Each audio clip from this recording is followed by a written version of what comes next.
So today's all about cold homes and what we can do about them, and energy efficiency and affordable warmth and all that sort of good stuff. So we're going to start off with introducing Nick Huston, who's one of the trustees of our charity foundation's Independent Living Trust, and also works for a company called Daikin, and has got lots of background information on funding that's available. And another session went down very well last year, Nick, so we're looking forward to hearing about what funding's available today. Thanks for welcoming me back, Paul. It was good to see everybody, big number online today. So yeah, I'm just going to cover some of the key sort of funds, and I'll give you a flavour of what's happening out there in terms of policy towards kind of low carbon heating solutions, because there's been quite a few changes over the past 12 months. Yeah, just a little bit about me, as sort of Paul touched on. Yeah, I've been working for Daikin for just over 5 years, but my background's very much in the kind of public sector, working for local authorities and housing associations, on similar kind of work to what you guys are. So trying to install energy efficiency improvements, PV panels, heating systems, anything just to try to improve the living conditions of residents out there, essentially. So yeah, very much a sort of public sector background. I'm not a typical Daikin engineer at all.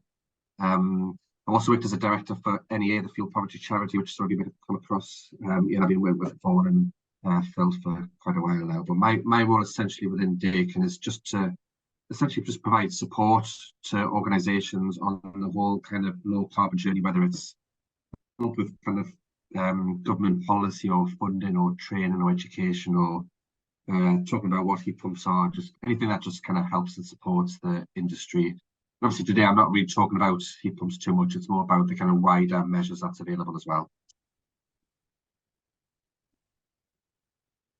Yeah, I've just put this up. This is the heat and building strategy. This came out a couple of years ago now, and it's almost government's Bible in a way that kind of sets out what their plans are around the kind of transition away from gas boilers and the kind of funds that's available. So it's quite a useful document to see what they've got planned. Obviously, some of the funds are very much subject to spending reviews and probably a change of government next year as well at some point. But essentially, they've kind of retained this plan to install 600,000 heat pumps by 2028. And this was agreed back in 2021, so we're 2 years into it. It's been very, very slow. The figures from last year are around about 60,000. So we're only at 10% of what the government wants us to be. But what we're going to see over the next 12 to 18 to 24 months is quite a few changes about around why the government wants us to sort of switch away from gas. Obviously, it's led by trying to reduce carbon emissions and moving off kind of dependency on fossil fuels. So I want us all to stop using obviously coal fires, oil heating systems, gas boilers. And there's going to be a few kind of new policies and legislation and market mechanisms, they call them, to switch us all over to low carbon heating. I might not all be heat pumps at all, there'll be other solutions coming and going as well, but yeah, they definitely want to switch away from the kind of traditional fossil fuels. They play around with the dates quite a bit, but probably the first date is going to be around new build. So there's been a date of 2025 for all new build schemes which can't have gas boilers.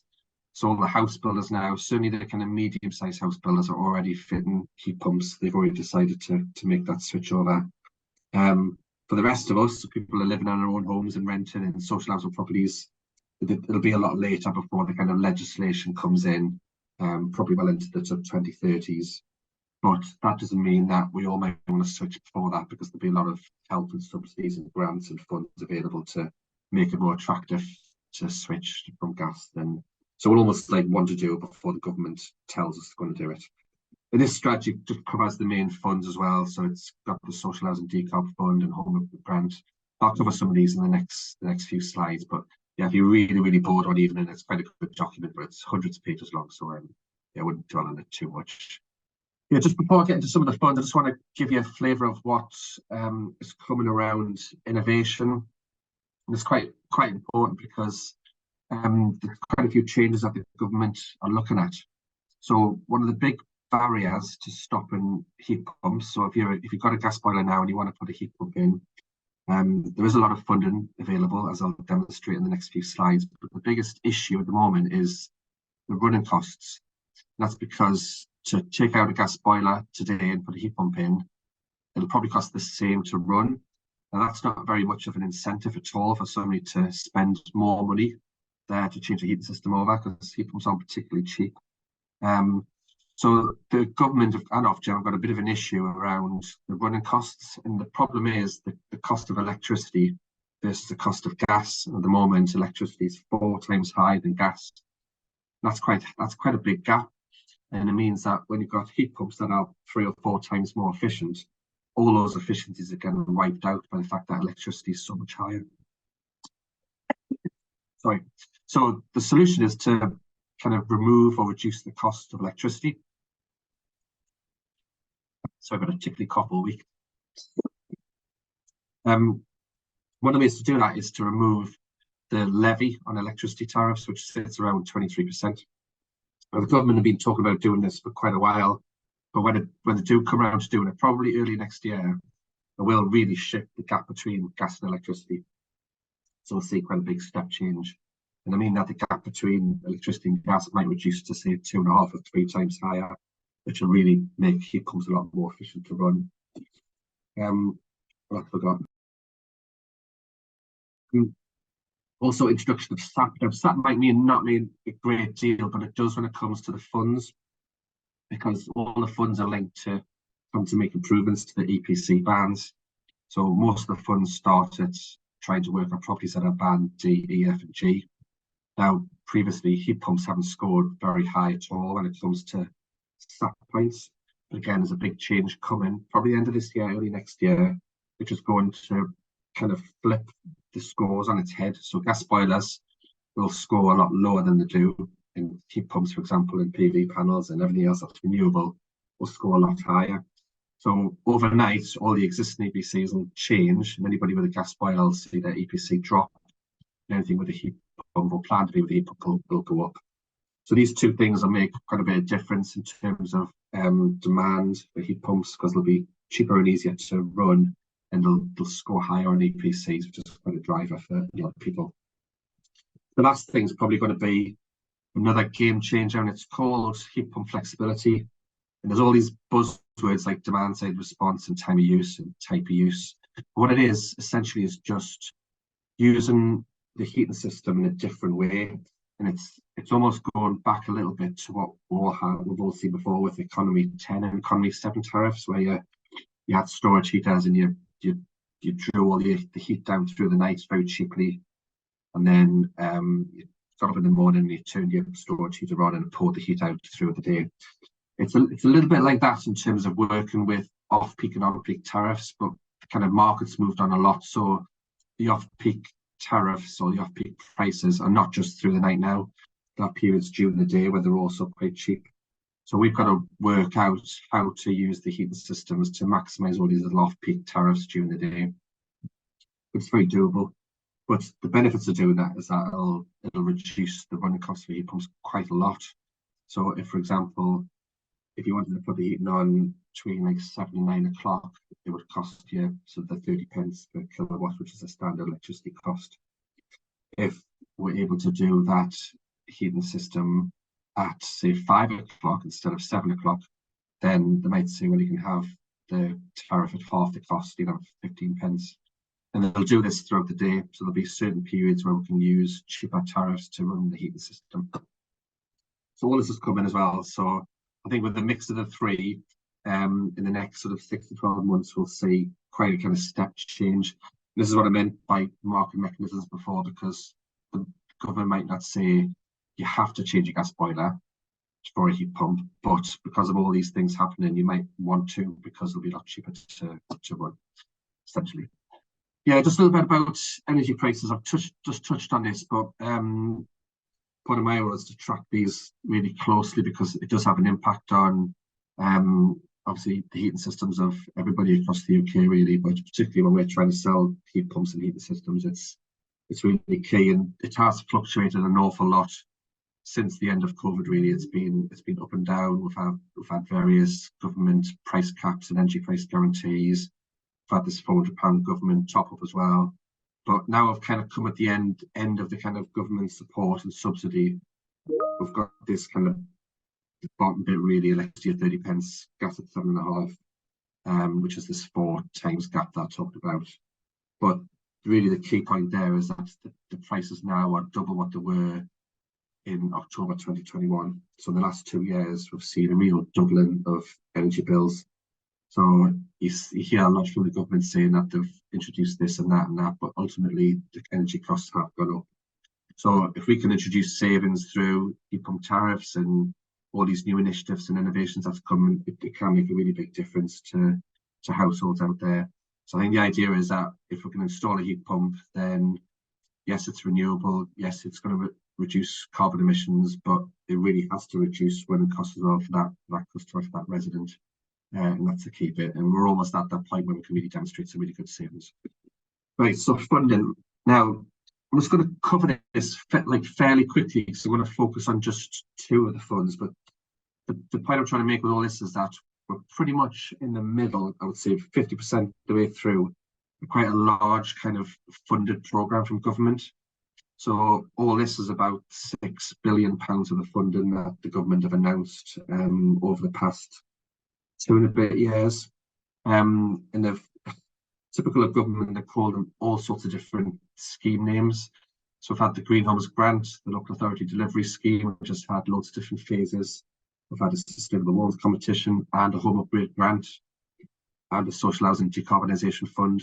But I suppose the key ones really for you guys are going to be the private sector ones, which is the Local Authority Delivery and the Home Upgrade Grant, and the social housing ones. So both of these funds have elements where you can switch tenures. So the social housing one can do private sector properties, and the private sector ones like LAD can do social. So they can both have an element of each. So quite a few have ended. There's a few that are live now, and there's also a very, very large one coming next April. Now, we haven't quite worked out if it's going to be a LAD scheme or a HUG scheme yet, or even another social housing decarb fund, but it's going to be a very, very large fund. So yeah, when I say we're in the middle, I've got a lot more to come. But the kind of schemes that are available now are social housing decarb fund and eco. Just a little bit on boiler upgrade scheme as well. So this has just been increased. I think I've got a slide in this. So I'll cover that in a second, but yeah, the boiler upgrade scheme's just been increased. So yeah, a lot of funding's been, I think the next few slides cover some of these in a little bit more detail. So yeah, that wasn't what I was quite expecting, but probably put this in the wrong place. Yeah, I think before I get into some of the funds in a bit more detail, I think the opportunities for you guys is that these funds all come through either local authorities or energy hubs or combined authorities or housing providers. So HIAs yourselves can't apply unless you're a local authority, but they can very much partner up with other organisations to do it. And actually the government really do prefer a kind of partnership, collaboration approach anyway. So they prefer, for example, to have maybe a few areas come together where they can kind of pool resources and bid for a larger amount of money rather than loads of very small organisations bidding separately. So yeah, it's really not a problem to kind of partner up. As I mentioned, the social housing schemes have an element of private and vice versa. So even if it's a sort of tagged as a social housing scheme, there's certainly opportunities within that to do some private sector stuff. So if there's a street of council houses, for example, and there's been 5 or 6 right to buys within that, then yeah, we can pick up those as well through these kind of funds. One big strength for you guys as well is that the projects, when the bids are going in by the local authorities, they really do need to show quite a clear delivery route as well. They need to show that they've done really good targeting work and have good referral routes. This is where you lot are really strong because you've got those contact with those customers all the time. So if you've got links with the local authorities, brilliant. If you haven't, then by all means get in touch because they will welcome these referral routes that you've got. Because the biggest challenge with these funds is not just getting the fund, is actually delivering it on time. So finding the right customers is really important, and that's where you can really help. And I think a lot of the kind of health sector organisations are sometimes just overlooked. And they're not really mentioned in any of the guidance documents as well. So it's something that government probably don't appreciate where the kind of the needs coming from. So yeah, by all means, just you've definitely got a role to play in all these funds. The measures themselves, obviously, I've talked a bit about heating, but it does cover pretty much every energy efficiency measure. So all your typical insulation things like cavity wall insulation, loft insulation, external wall, internal wall. Some of them cover PV systems as well as sort of heat pumps. And what they won't do is do any repairs. So you can't do repairs under them. It's very much like new installs, but you can mix and match all the measures as well. Measures as well. Sorry. So I've mentioned about the consortium approach. I'll cover a little bit about existing schemes because there's some schemes that are live now, and it's definitely not too late. And there is some funds that need kind of contributions, but the local authority will cover that. Yeah, the social housing decomp fund. So this is open now. So I'm going to cover it. So we've had various rounds of this, and we've got what's called social housing decomp fund, or SHDF 2.1. That's live now. We've got 2.2 opening next week. So it's, as I say, it's very much live and happening. But just a bit about the eligibility. So this is obviously targeted at social housing providers, but as I mentioned, up to 30% private homes are allowed. So that's quite a high percentage, and it doesn't always have to be right to buys. It could be private homes within a kind of social housing scheme, or it could be a kind of vulnerable group of private homes that do need support still. So yeah, there's still that allowance that can and should be included. It is targeted band D and below properties. There's sometimes allow small number of band Cs, but it is really a scheme for band D and below. And there's a huge sliding scale of grants available, I think from £5,000 to £16,000, depending on the kind of range of measures and where they sit in the EPC and how they're being constructed. Housing providers have to fund 50% of the cost, but the private sector is 100% funded. So if you've got any private sector residents that need help, and you can look at this fund, then those homes are 100% funded. There's no contributions needed from anybody at all. Another key point is that there is 50% allowance for admin and ancillary costs as well. So this is quite a good thing to know. If the bids are going in, then some of your costs can be covered as well within this kind of admin cost. This has been open since the start of this year, runs to kind of June 2025. Heat pumps are included. It's on and off gas properties. This is where the bids need to be 100. This is where a lot of the consortiums have come in. So rather than not just small bids, we've seen quite a few kind of large bids of 100 plus going in. Just the boiler upgrade scheme.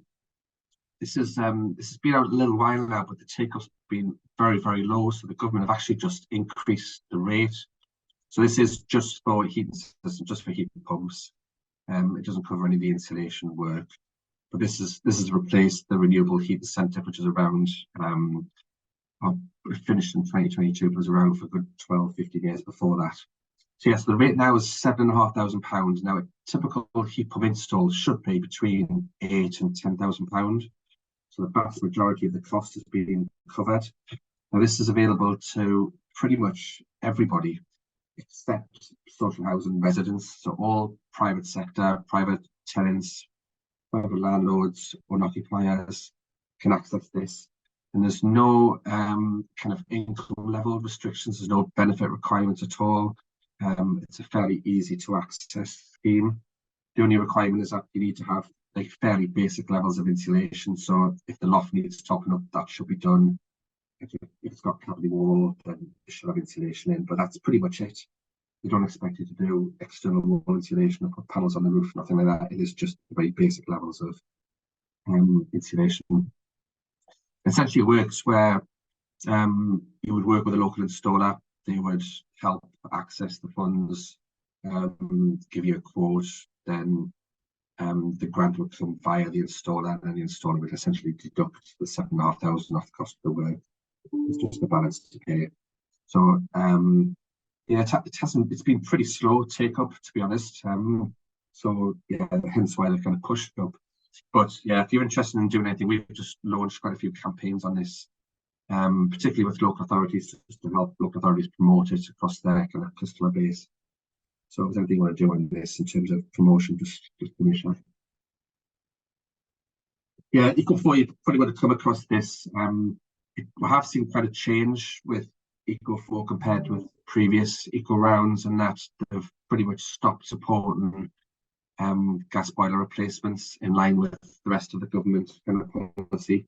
So we are seeing a lot of heat pumps being installed under eco. So yeah, all the big energy providers have picked this up. A lot of them have got quite attractive heat pump offerings at the moment. For example, British Gas are promoting a heat pump for £500. Also, with the boiler upgrade scheme, Octopus are doing it as well. So yeah, we're seeing a lot more activity across the energy companies around heat pumps and eco. The same kind of eco rules apply around kind of EF&G, and there's obviously tenure issues. But yeah, essentially the changes that moved away from gas boilers onto heat pumps. And again, if you want to take this further, we are talking to quite a few of the energy companies. So if it's an area they want to look at and explore a little bit more, then by all means give us a shout. I think just finally, just how I can help really. If obviously I've kind of whizzed through the funding in quite a bit of detail, but if you want to know any more sort of further details about any particular fund, then just let me know. If you want to do some kind of targeted work around parts of the housing stock, we can do that. Or if there's certain areas you're coming across that need a bit of help, then we can do that. And certainly help write funding bids if need be, or provide some sort of support around collaboration with other organisations. It definitely helps kind of develop proposals and work out how sort of where heat pumps would fit into the kind of wider installation work as well, because obviously it's not all about fitting heat pumps, it's about getting the fabric right as well and getting the installation done, and so working out the kind of order of doing things. Because I've gone through things fairly quickly, but I do separate presentations on just awareness of heat pumps and how they work and what the key benefits are, so I can do future sessions on that if you want me to. And again, if you work with installers or surveyors or assessors, you need any sort of training or education, and just give me a shout as well, because I can provide a lot of training and education for that. Yeah, but yeah, essentially to support anything I've been talking about today. I think that should be the last slide, Paul. It was. Let me just mute Christian. Just croak your voice. He's come back from a fire drill. So thank you for that, Nick. Let me stop sharing the screen in a second. So I suppose kind of switching from gas to heat pumps. Lots of agencies and local authorities will deal with people who are, I suppose, kind of have a breakdown of their boiler, would previously have looked at, I suppose, kind of Eco3 potentially, or other funds to fund a replacement boiler. What do you think is kind of the best solution now? And it is kind of switching to a heat pump potentially relatively quick to do. Could that be done in a? And I suppose there's kind of topping up above the 7,500. Is it possible to mix funds to achieve that, or is it kind of 7,000? Is kind of the boiler replacement scheme the best one compared to Eco4? What's your kind of advice around going down that route? Yeah, the bus is definitely the best one. Eco can stack up if you need kind of multiple measures. So if you do a heat pump with PV panels and maybe a smart control, then on the right property it can be worth about £10,000. So there is circumstances where Eco can be quite attractive in terms of values. But generally, as a rule, for most property types, then yeah, the boiler upgrade scheme is going to be really attractive. And when I say between £8,000 and £10,000, I think if you're able to use kind of local, kind of smaller installers rather than the kind of big major contractors, then they should be able to keep the cost a lot lower. So yeah, I've seen quite a few installs around the £8,000 mark recently, which means the contribution is just £500. Which is a big difference. Yeah, so the only thing with the boiler upgrade scheme is that the government, on one hand, they kind of increased the amount from 5,000 to 7,500, which is good. but what they didn't tell us is that they didn't increase the value of the fund. So what they've done effectively is like reduce the support because they've given us more money for kind of less installs. So even though this boiler upgrade scheme is meant to be around until 2028, they haven't really confirmed the funding past 2025. So it's almost created a little bit of a kind of first come first served kind of scheme because it is limited in funds now because they've increased the value. So yeah, I would if it works for you in terms of a fund, yeah, I would try to move things forward fairly quickly with that because yeah, might have.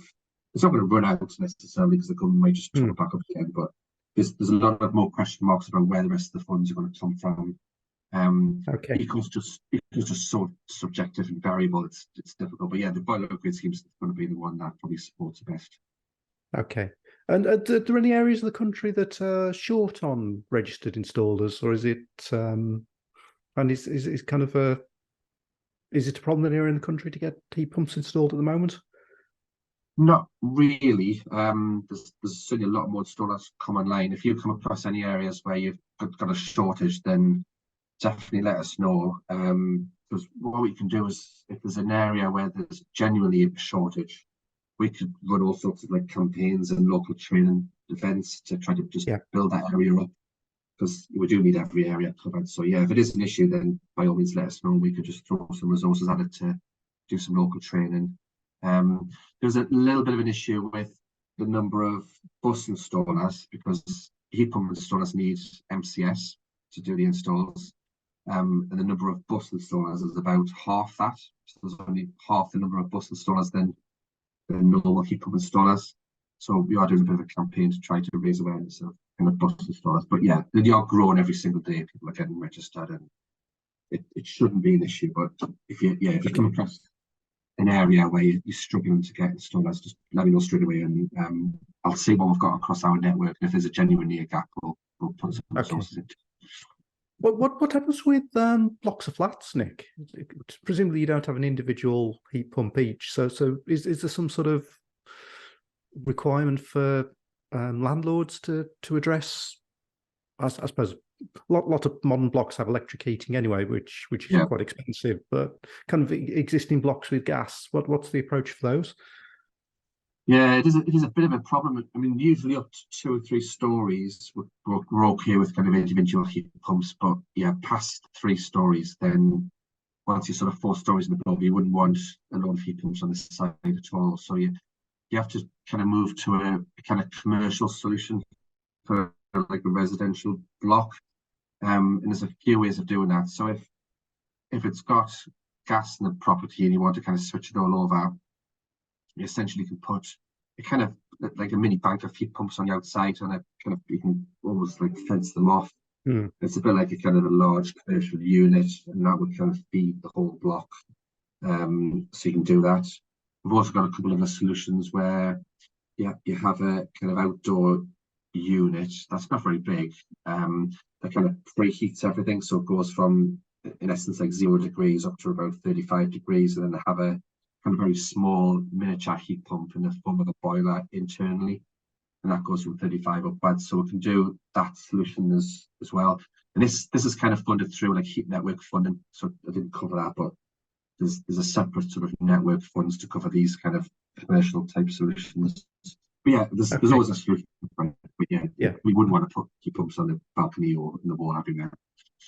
And kind of the boiler upgrade scheme, is that limited to homes that have existing gas boilers, or would it apply to oil-fired boilers and other properties that are off gas at the moment? Everything except a heat pump, so you can't get funding again for a heat pump if you've got it already. Okay, So, that sounds fair enough. You can't have 2 heat pumps. Makes sense, doesn't it? Yeah. Quite fair rule. But yeah, and everything else, oil, gas, electric, all included. Great. And is it kind of anything on in terms of, I'm slightly off topic, but kind of in terms of electric cars and electric car charging, is kind of any news on? I think kind of the grants for charging points ended a little while ago. Is there anything happening with electric cars that you're aware of? Yeah, just that we're trying to integrate everything better. So yeah, customers are generally looking at PV panels because it's great to generate your own energy when electricity is so expensive. And obviously a lot of people are getting electric cars now. And I think the trick is to try to combine all these properly. So certainly from our heat pump side, we can make sure that anything's generated from the panels can go into the heat pump itself. If we can also fit a battery in the middle of all that as well, then you can really be quite clever with drawing down off-peak energy and working out how the sort of electric car works as well. But the only kind of issue at the moment is just the demand on the grid for all this. So we work with all the district network operators, the DNOs, because this is what we want to do. We want to fit electric heat pumps and PV panels and electric car chargers, because that's what we're trying to do as a country.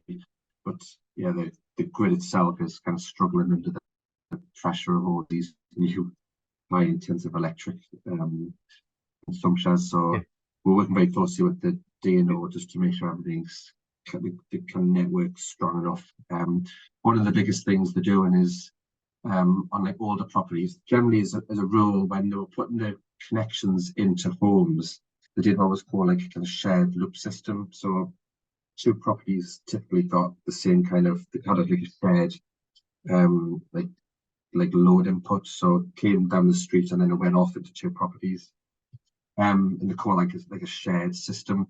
So one of the things that the DNOs are going to do is unloop them, like uncouple them. So everybody's got their own individual connection. But the good news is that they've got a lot of funding to do that. So all I've said really to people like ourselves and other partners is that they could fund all these upgrade works themselves. We're just going to really let them know that these schemes are coming. So if we want to do a heat pump scheme, we'll let them know. If we're doing a scheme with EV chargers as well, then we'll let them know. And just so they've got enough time to spend their funds to upgrade the grid. But yeah, it's all happening. And this is where the off-peak energy tariffs will come in as well. So you can really be quite clever by using your electric car charger at night, so it's very cheap, and vice versa. Yeah. Great. I know you've got to get off, Nick, to something else, but thank you for joining us again. And if we'll share your contact details as well. So if there's any questions, anybody wants to get in touch, we'll put in touch with you. But thanks again, Nick.